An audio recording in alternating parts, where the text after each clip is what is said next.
What's up, guys? Back out here again today to finish up my hydro install. And like I said, I'm just gonna be working on building the new, like the master cylinder setup in the car.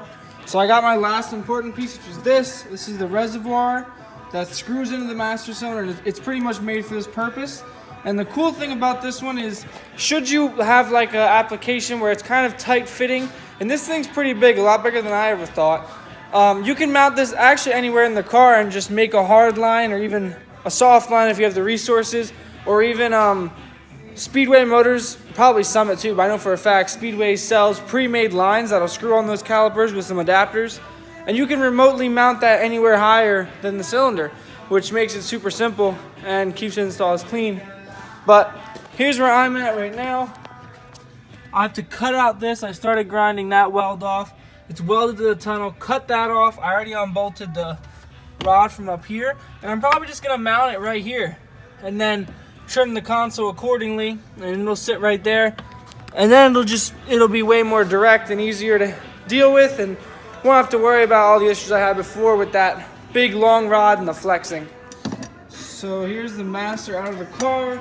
As you can see, that guy threads right in there. Usually these come with like, or at least my one master cylinder came with like an adapter in here, and that was actually needed to run an American like easy to find fitting in AutoZone. But this guy's a lot bigger than an integrated master. If you buy an integrated master, it'll look exactly like this guy here. So that's an integrated master cylinder with the reservoir. This reservoir is way bigger, which will make bleeding easier, but space obviously a little bit harder. So this is just an eBay base. As you can see, that little triangle piece that holds my handle in the front was once one bit with this, but we're gonna retighten this, get a new rod in here, and start positioning this in the car to see how it fits. And that's the banjo bolt, by the way. I'm just making sure it threads in there. The threads are a little dirty, so I was running it through to clean them out. So here's pretty much the mount I came up with. Ignore my welds. My welder was acting up like crazy today, but it's pretty solid. So it uses the plate I made to delete my shifter, and I moved the mount from here to back here. And if you notice the step in it, there's like a step in the trans tunnel, so that's actually gonna go over top with a little step and sit up on that. And then I had this bolt here, which is like the, it has like the rounded end. That's from my brake master cylinder or my clutch master cylinder. I used the OEM one on that one, so I kept the one that came with that. This came with the original e-brake I had bought off eBay. It was metric, this is American, but since it's aluminum and this is steel, you can kind of just thread it on and like basically tap it out. And just a reminder for you guys, whenever you install these bolts, make sure you include this washer. And the washer has like a bevel in it. Ignore my dirty fingers. Make sure that this bevel goes like this, so the upward angle is like outward towards the handle of the e-brake. Because if not, this will actually push in and always apply pressure to the brakes a little bit. I had a lot of problems with that with my pass-through system, so just a heads up. So here it is all together. I drilled a new hole. This one actually has a pin. I'm missing one of the little C-clips for it. I gotta buy a new one. No big deal. This doesn't need a jam nut because it's all the way on. It's looking pretty solid. Has a lot of travel, which should be good. This is a smaller bore master cylinder, so it'll be easier to pull, but move more fluid. So I'm gonna get this mocked up in the car and see how it looks. Here it is in the car. No idea how the hell I'm gonna fit a console, but here's that step I was talking about. You can see it there. It's like a little bulge. It doesn't really sit on that. It ended up being slightly up from that, but no big deal. So if you notice,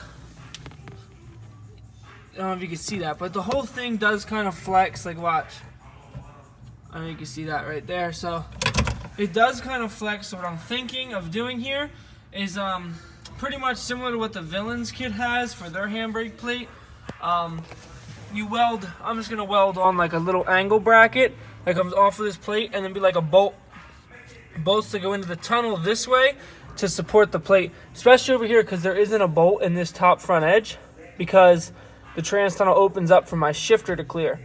So it really needs it over there most of all, so we'll see about that once I get this plumbed up and see how it actually just how much it's gonna need, because I can always bleed it and then just pop the master cylinder off of that bracket I should be able to, so I can just make the things for the plate installed. Clearly this isn't like fully fit yet, but this is it.